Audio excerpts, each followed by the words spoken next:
नमस्कार दोस्तों, मैं पुष्पेंद्र गुर्जर सभी मित्रों का discovery classes Jaipur YouTube channel पर हार्दिक अभिनंदन और स्वागत करता हूं।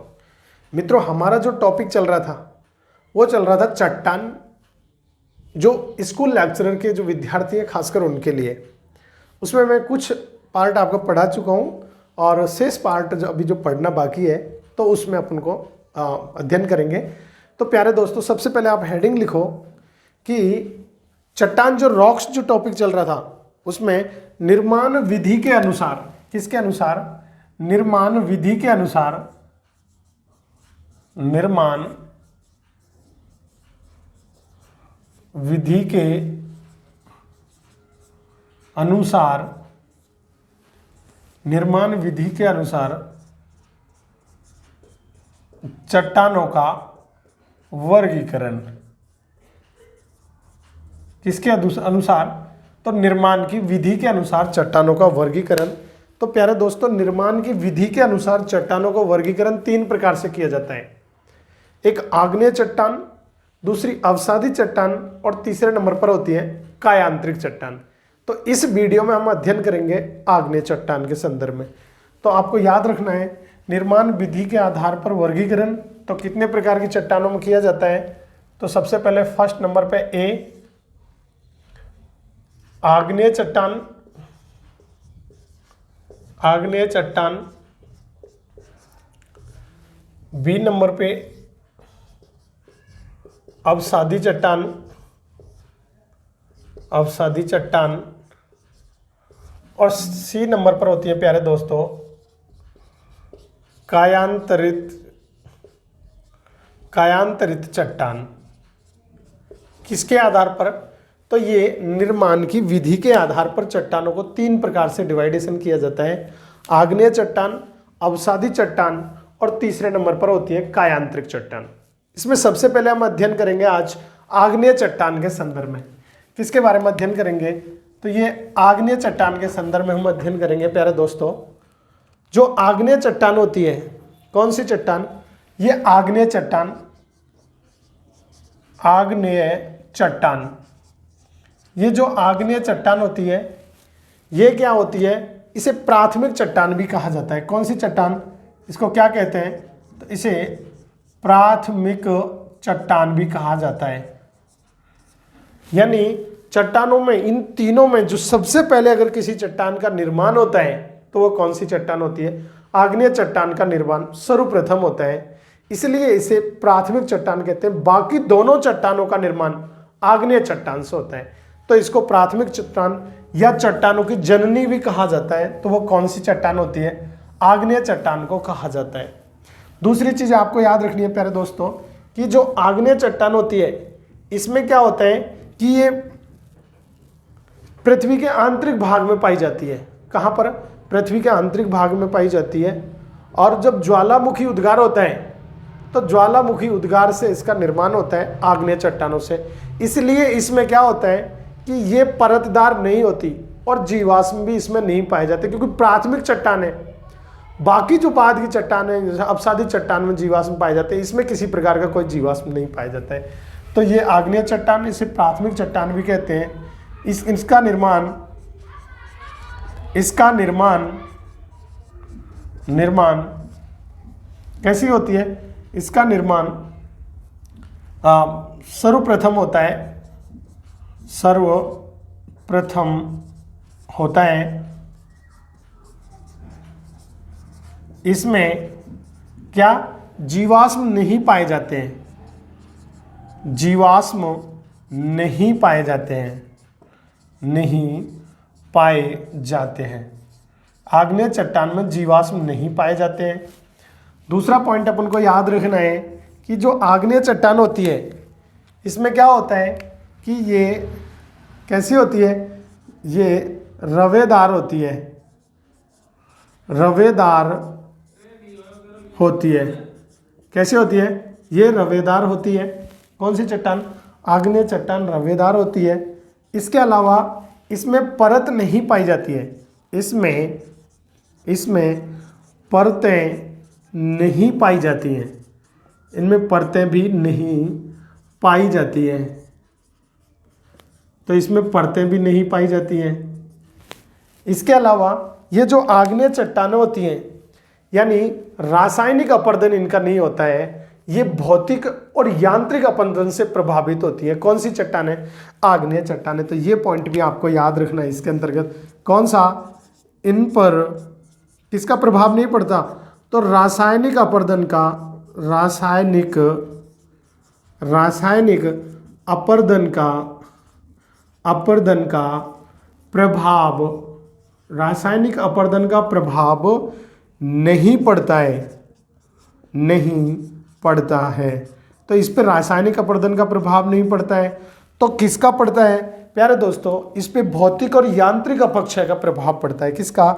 तो इन पर किसका प्रभाव पड़ता है? तो भौतिक व यांत्रिक अपक्षय का प्रभाव पड़ता है। किसका? भौतिक व यांत्रिक अपक्षय का प्रभाव पड़ता है। अपक्षय का प्रभाव पड़ता है। तो यानी इस पर किसका प्रभाव नहीं पड़ता? रासायनिक अपरदन से इस पे कोई प्रभाव नहीं पड़ता। इस पे जो प्रभाव पड़ता है वो अपरदन भौतिक और यांत्रिक अपक्षय से इन पे प्रभाव पड़ता है। कौन सी चट्टानों की बात कर रहे हैं हम? आग्नेय चट्टानें। ये प्राथमिक चट्टान होती है, जीवाश्म नहीं पाए जाते, और ये कैसे होती हैं? रवेदार होती हैं। कैसी होती हैं? ये रवेदार चट्टान होती हैं। अच्छा प्यारे दोस्तों, इन आग्नेय चट्टानों को दो पार्टों में डिवाइड किया गया है। किन चट्टानों को हम बात कर रहे हैं? आग्नेय चट्टान। तो आग्नेय चट्टान, इन्हें कितने भागों में बांटा गया है? तो इन्हें दो भागों में बांटा गया है। कितने भागों में? दो भागों में बांटा गया है। याद रह जाएगा कितने भागों में बांटा गया है? तो इनको दो भागों में बांटा गया है। और किसके आधार पर? इनकी स्थिति एवं संरचना के आधार पर। किसके आधार पर? स्थिति और संरचना के आधार पर। तो आधार पर मतलब इसकी संरचना और इसकी स्थिति के आधार पर आग्नेय चट्टानों को हम दो भागों में बांटते हैं। एक तो होती है आंतरिक चट्टानें और दूसरी होती है बाह्य चट्टानें। कौन कौन सी? आंतरिक चट्टानें और दूसरी कौन सी होती है? बाह्य चट्टानें। प्यारे दोस्तों, पहले नंबर पर जो होती हैं उनको अपन बोलते हैं आंतरिक चट्टान, और दूसरे नंबर पर जो सेकंड नंबर पर होती हैं उनको हम बोलते हैं बाह्य चट्टान होती हैं। तो जो आंतरिक चट्टान होती हैं प्यारे दोस्तों, ये जो आंतरिक चट्टानें पृथ्वी के आंतरिक भाग में पाई जाती हैं। आंतरिक चट्टानें यानी क्या होता है कि जब भूगर्भ से जो मैग्मा, जो तप्त, जो लावा होता है, जो मैग्मा होता है, वो ऊपर निकलने की कोशिश करता है और ऊपर नहीं निकल करके पृथ्वी के आंतरिक भाग में बहुत ज़्यादा गहराई पर ही ठंडा होकर के अपना वास्तविक रूप धारण कर लेता है। तो वो चट्टान जो निर्मित होती है उनको हम बोलते हैं आंतरिक चट्टान होती हैं। यानी पृथ्वी का जो लावा या जो मैग्मा है वो सतह पर न आकर के आंतरिक भाग में ही अगर वो ठंडा होके और अपना वास्तविक रूप धारण कर ले तो वह आंतरिक चट्टान कहलाती है। जैसे ज्वालामुखी क्रिया के दौरान उत्पन्न होती है। और जो बाह्य चट्टान होती है, ये बाह्य चट्टान यानी जो लावा है, जो मैग्मा है, वो मैग्मा यानी जो सतह पर आकर के और उसको छिद्रित करके और ज्वालामुखी के रूप में अगर सतह पे आके जमा हो जाता है तो उससे जो चट्टान बनती है वो बाह्य चट्टान कहलाती है। तो पहले हम हेडिंग कर लिखेंगे यानी आंतरिक चट्टान। और आंतरिक चट्टान को भी हम दो भागों में बांटते हैं। आंतरिक चट्टान को दो भागों में कौन कौन से? एक तो होती है पाताली चट्टान, यानी जो अधिक गहराई पर पाई जाती है उनको पाताली चट्टान, और दूसरी होती है प्यारे दोस्तों मध्यवर्ती चट्टान। तो आंतरिक चट्टान को कितने पार्टों में डिवाइड करते हैं? तो आंतरिक चट्टान को भी हमने कितने भागों में बांटा? दो। एक तो थी पातालीय, कौन सी?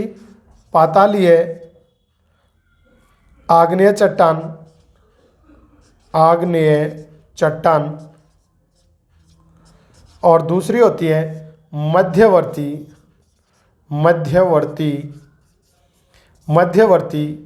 आग्नेय चट्टान। अच्छा, ये जो होती है ये इसको भी हम दो भागों में बांटते हैं, बाह्य चट्टान को भी। और इसके दो भाग कौन से हैं? पहला जो होता है वो होता है यानी तीव्र विस्फोट से निर्मित बाह्य चट्टान। किसके कारण? तीव्र विस्फोट, तीव्र विस्फोट से निर्मित, तीव्र विस्फोट से निर्मित कौन सी चट्टान? आग्नेय चट्टान, आग्नेय चट्टान। और एक क्या होती है प्यारे दोस्तों, वो होती है, इसको अपन बोलते हैं शांत विस्फोट, शांत विस्फोट से निर्मित, इससे शांत विस्फोट से निर्मित आग्नेय चट्टान, आग्नेय चट्टान। अच्छा, क्या होता है प्यारे दोस्तों, आंतरिक भाग में यानी भूगर्भ में अधिक गहराई पर अगर ये जो मैग्मा जम करके ठंडा हो जाता है तो उससे जो चट्टान बनती है उसको अपन बोलते हैं पाताली चट्टान। और जब सिराओं में, धमनियों में होकर के जब मैग्मा बाहर आता है और सतह से ऊपर नहीं आ पाता है, उन सिराओं धमनियों में जाकर जम करके ठंडा हो जाता है, तो उनको हम बोलते हैं मध्यवर्ती आग्नेय चट्टानें। और ये होती है बाह्य आग्नेय चट्टानें। इसमें क्या होता है कि तीव्र विस्फोट के कारण, अगर तीव्र विस्फोट होता है और तीव्र विस्फोट के कारण अगर आग्नेय चट्टान यानी सतह को, सरफेस जो होता है उस सतह को पार करके ज्वालामुखी क्रिया के माध्यम से अगर ऊपर आकर के जमा हो जाता है लावा और तीव्र विस्फोट से होता है, तो उसको तीव्र विस्फोट से निर्माण से आग्नेय चट्टान। और एक शांत उद्गार, तीव्र विस्फोट से अगर होता है तो यानी जो उस लावा के जो बड़े बड़े जो टुकड़े होते हैं उनको हम कहते हैं बम कहते हैं, तो वो बम पाए जाते हैं। इसके अलावा उसमें अगर मटर के दाने के आकार के अगर टुकड़े हैं तो उनको हम लेपली कहते हैं। और अगर छोटे प्रकार के पाए जाते हैं तो उनको हम क्या कहते हैं? ज्वालामुखी राख कहते हैं, अगर महीन कण। और अगर वो जल में जाकर के जमा हो जाते हैं तो उन्हीं को टफ कह देते हैं।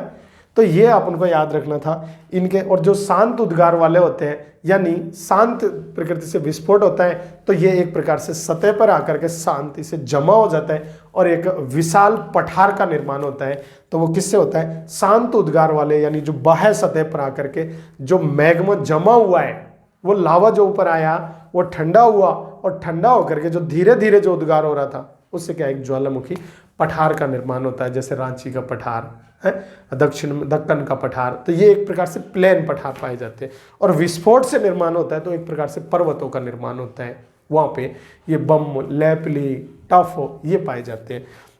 अब हम पढ़ते हैं कि ये जो मध्यवर्ती आग्नेय चट्टानें, इन मध्यवर्ती आग्नेय चट्टानों को भी कई डिवाइडर से अलग अलग इनके नाम से जाना जाता है, जैसे लेपोलिथ, फैकोलिथ, सिल, डाइक है, शीट। तो ये आदि चट्टानों से तो हम एक एक के बारे में देख लेते हैं। किसके बारे में अब हम अध्ययन करेंगे प्यारे दोस्तों?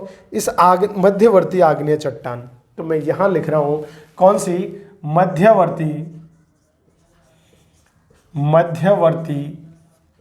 आग्नेय चट्टान। अच्छा, जो मध्यवर्ती आग्नेय चट्टान से जो निर्माण होता है, जैसे मैं यहां पे एक चित्र बना देता हूं, ये इस प्रकार से गुम्बदनुमा आकार होता है, इसको अपन बोलते हैं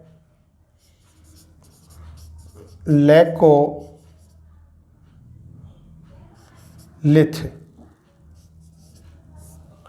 क्या? तो ये एक प्रकार से गुम्बदनुमा एक आकृति बन जाती है और गुम्बदनुमा, इसको बैथोलिथ कहते हैं। क्या कहते हैं इसको? बैथोलिथ। तो गुम्बदनुमा आकृति बन जाती है तो बैथोलिथ। बैथोलिथ यानी पृथ्वी के आंतरिक भाग में, कहां पर? पृथ्वी के आंतरिक भाग में भूगर्भ में अगर एक बड़ा गुम्बदनुमा आकार की एक आकृति बन जाती है, यानी वो ज्वाल जो मैग्मा था वो सतह पर नहीं आ पाता है और अंदर ही एक बड़ा गुम्बदनुमा आकृति बन जाती है जिसके दोनों ढाल तीव्र पाए जाते हैं, और ऐसी संरचना को हम क्या कहते हैं? बैथोलिथ कहते हैं। इसके अलावा प्यारे दोस्तों, जैसे इस प्रकार की संरचना इसमें पाई जाती है, ये होती है, एक इस प्रकार की होती है,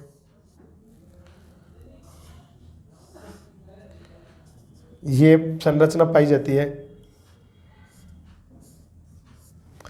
इस प्रकार की संरचना पाई जाती है।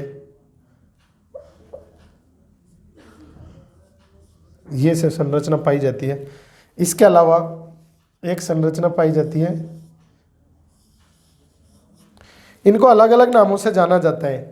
जैसे इसको हम बोलते हैं फैकोलिथ। कौन सी? फैकोलिथ कहा जाता है। फैकोलिथ होता है। ये जो संरचना होती है प्यारे, इसको हम बोलते हैं सीट और इसको बोलते हैं सिल। ये जो संरचना होती है इसको हम बोलते हैं डाइक। कौन सा? डाइक बोलते हैं। इसको अपन बोलते हैं लेपोलिथ। कौन सी? ये लेपोलिथ। ये लेपोलिथ। ये होती है लेकोलिथ। अच्छा, इनका अलग अलग मैं आपको बता देता हूँ। हाँ, अभी क्या होता है, जैसे बैथोलिथ सबसे नंबर फर्स्ट पे, हम जैसे बैथोलिथ के बारे में बता देता हूँ। बैथोलिथ, ये बैथोलिथ होती है। इसका निर्माण कहाँ पर होता है? तो ये आंतरिक भाग में होता है। आंतरिक भाग में होता है। और आंतरिक भाग में एक प्रकार से क्या है, बड़ा गुम्मद होता है। ये कैसा गुम्मद होता है? तो बड़ा गुम्मद नुमा आकृति होती है। गुम्मद नुमा आकृति होती है। तो बड़ा गुम्मद नुमा होता है। और इसके क्या होते हैं? किनारे पर तीव्र ढाल होते हैं। दोनों ओर तीव्र ढाल पाए जाते हैं।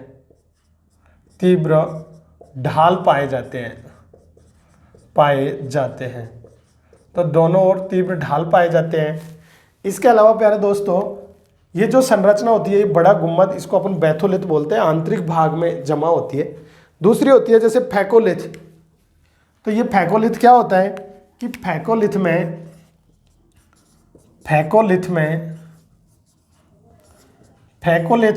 ये क्या होती है? इसका निर्माण भी पृथ्वी के आंतरिक भाग में होता है। कहाँ पर होता है?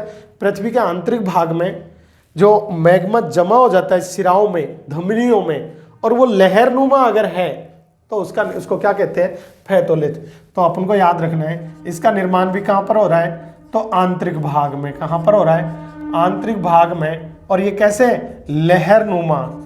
कैसा? लहरनुमा अगर इसका निर्माण हुआ है तो उसको अपन क्या कहते हैं? लहरनुमा मैग्मा के जमाव। मैग्मा जमाव से किसका निर्माण होता है? तो वो फैकोलिथ का निर्माण होता है प्यारे दोस्तों। अब हम बात करते हैं जैसे सिल। तो सिल क्या होती है कि सिल का जो निर्माण होता है, सिल, ये जो सिल होती है, ये क्या होती है कि पृथ्वी के आंतरिक